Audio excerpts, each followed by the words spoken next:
think it's important not to underestimate strong women. I think it's also important that you can be a warrior, but you also can be feminine at the same time. Women in Vikings, or modern women. Lagertha is very much a modern woman, even in that time period. I always wanted a strong woman in the center of the drama. I always wanted Ragnar to have a wife who was worthy of him. She kicks ass. I fell in love with Lagertha when I first started doing my research on her and to see what a strong, powerful woman she is. Us people who are interested in history, we're not claiming that shield maidens were not real.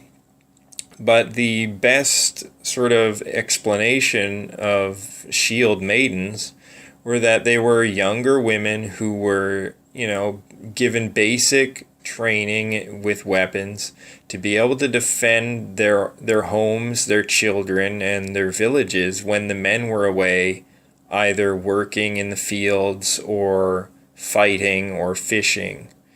And raiders came, right? And this in itself is fairly historically significant. And I don't know why feminists feel the need to sort of try to inflate this into women being frontline soldiers or Vikings as rapists and child killers. I mean, it actually works. So it's, It does. It's like one of my biggest pet peeves is when characters in historical media have modern morals and your characters absolutely don't. And I find that so refreshing. This is a perennial truth for all men. This is the primordial truth. This is a biological reality that Mother Nature intended it to be a man and a woman loving each other. And in that relationship, the man will, on a biological level, at any given moment, give up his life to defend his woman. Simple as that. It doesn't matter if some feminists do not like it. It doesn't matter how much gender studies says otherwise.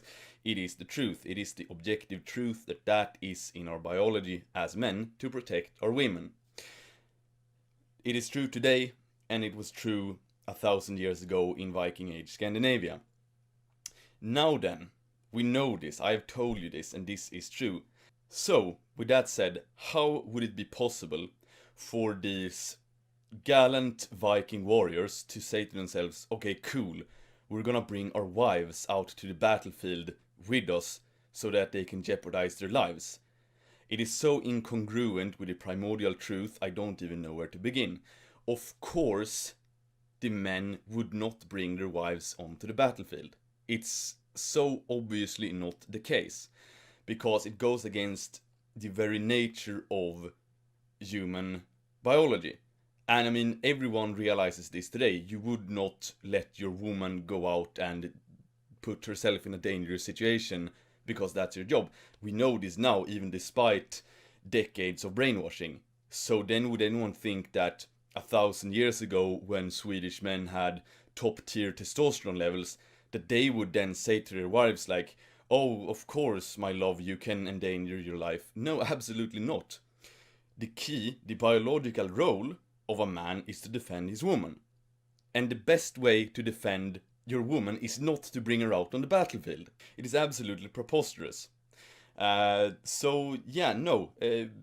Viking female warriors, absolutely blasphemous. So you see this stupid show Vikings, where a really good shield maiden defeats the other men with ease. Like, I'm not saying anything about female capacity for violence. That is not even what this is about. This is about the biological role of a man, which says that you don't put your women in danger. That's kind of the point with the men of the tribe, to defend the women and children. Now, I will say, though, that the perfect woman, yeah, she should be comfortable enough with violence.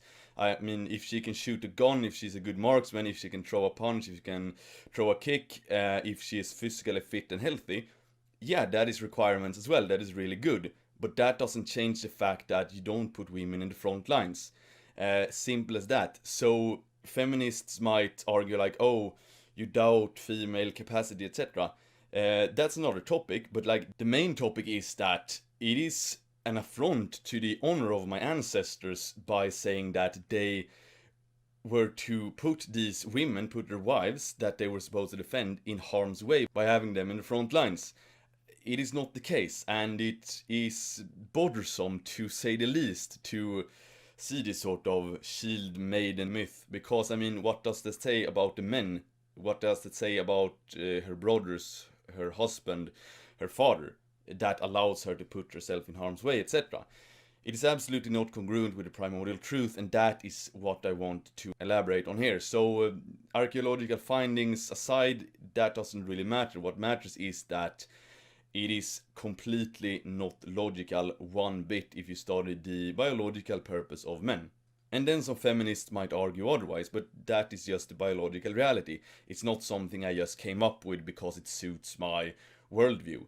My worldview is based upon the primordial truth, the biological reality. I don't argue against nature. I subject myself to the wishes and the teachings of modern nature, and that stipulates that as a man it is your duty to defend your woman, and 1,000 years ago this was equally true, which then means that you don't put your beloved wife in the front lines of a fucking battlefield. What's wrong with this picture? Take your time, study the details, you'll see it. Have you figured it out yet? That's right.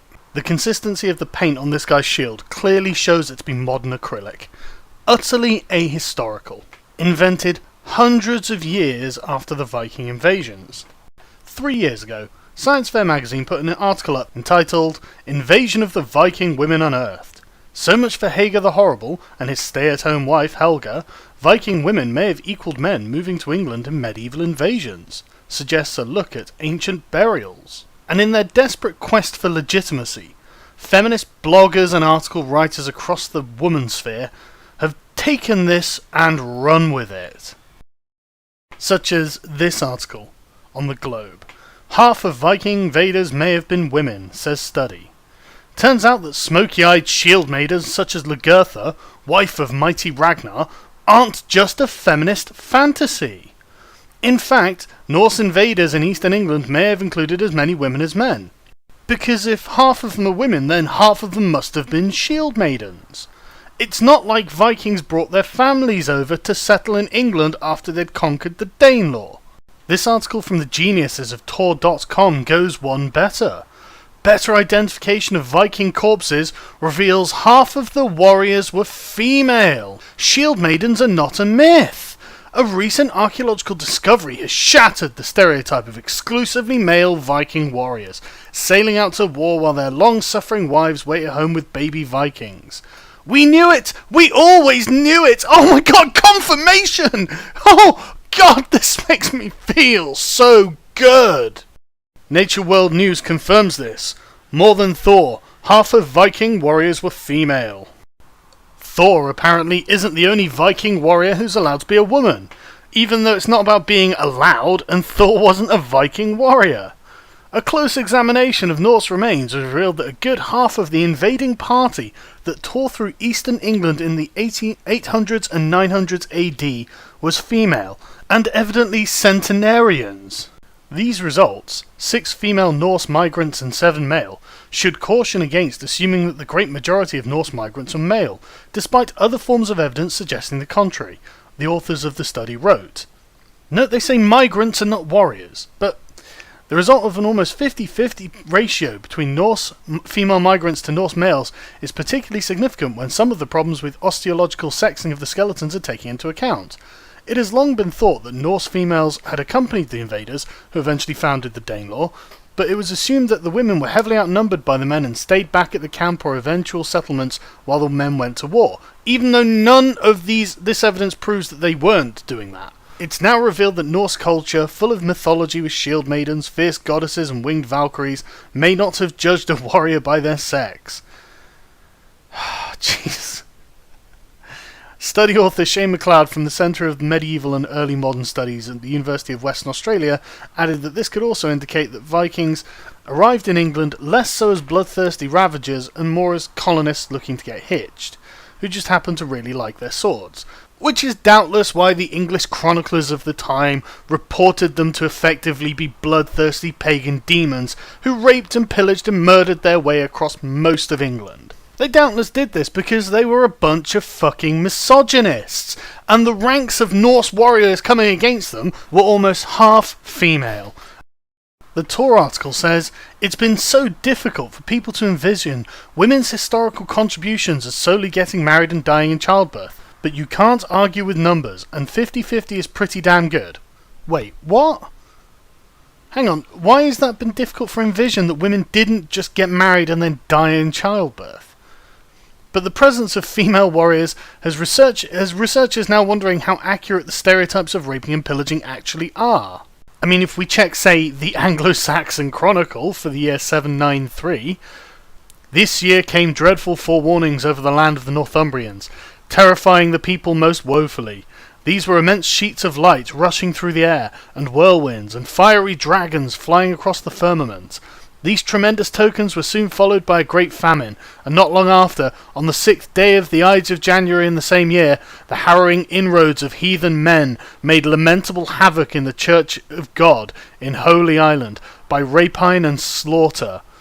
I presume it was just, I don't know, that time of the month or something, and the women stayed home that day, and, you know, I mean, there were loads of shield maidens, they just didn't turn up for that one, I mean... Or in 835 AD, here heathen men raided across the Sheppey. I don't know, maybe they'd had an argument with the shield maidens, and they were like, oh, look, I just need some time to go raiding on my own. In fact, the Anglo-Saxon Chronicle goes on to talk about heathen men a lot, but we know that that's because they were misogynists. I mean, it's not like they were even going to write about heathen women if they encountered them, they were just so unimportant. And we all know that men throughout the ages who weren't the very enlightened and progressive Vikings absolutely despised women. I mean, if we actually look at the historical accounts, there are a few times where Viking women did take part in warfare, such as the siege of Dorostolon, where the Byzantine army besieged Dorostolon and despite being outnumbered by the enemy by 2-1 almost, managed to win a fantastic victory. When the Varangians had suffered a devastating defeat, the victors were stunned at discovering armed women amongst the fallen warriors. Or when Leif Erikson, discoverer of the Americas, incidentally, when his pregnant half-sister, Freydis, whatever, was in Vinland, she is reported to have taken up a sword and, bare-breasted, scared away the attacking Native Americans, by beating her chest with it, incidentally. The fight is recounted in the Greenland Saga, although she is not explicitly referred to as a shield maiden, probably because she wasn't. The third and final historical account of Viking women in battle, out of all the hundreds of battles the Vikings waged, was from the Danish historian Saxo Grammaticus. Shield maidens fought on the Danish side at the Battle of Bravalla in the year 750. And in all fairness, this is an absolutely thrilling, heroic account of this woman, which is brilliant. Now out of the town of Slare, the captains Hether, Held, and Wisner, with Hakon Cutcheek, came to me, the sailmaker. On these captains, who had the bodies of women, nature bestowed the souls of men. Wyborg was also inspired with the same spirit, and was attended by Bo Brahmanson and Brat the Jute. I love these names. Thirsting for war. The same man witnesses that the maiden Wayblorg fought against the enemy and felled Soth the champion. While she was threatening to slay more champions, she was pierced through by an arrow from the bowstring of Thorkill, a native of Telemark. A consistent feature of these battles that these shield maidens took part in was that they were invariably on the losing side. It would seem that they were not really the first choice of people to send off to war, with the exception of the last example.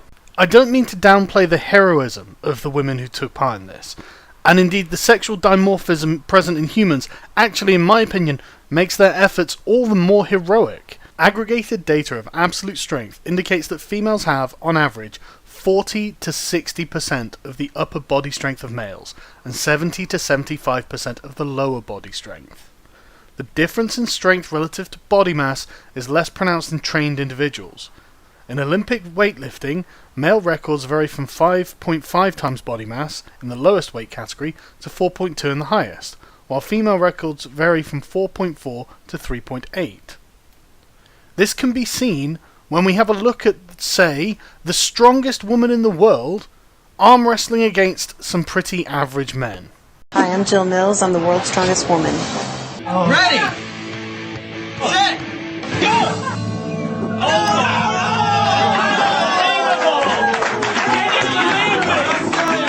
You're such a pussy! Keep your elbow on the table, keep your elbow on the table. Alice, mate, having some trouble. Elbow on the table, elbow on the table. Alice is going!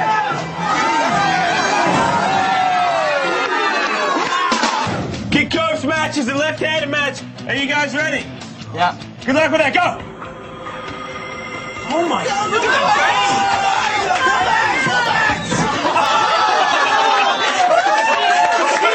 face! Despite the fact that the world's strongest woman has got noticeably bigger muscles than the men she's arm wrestling with, she loses 2 out of 3 matches. And these are not the world's strongest guys. So where did this come from?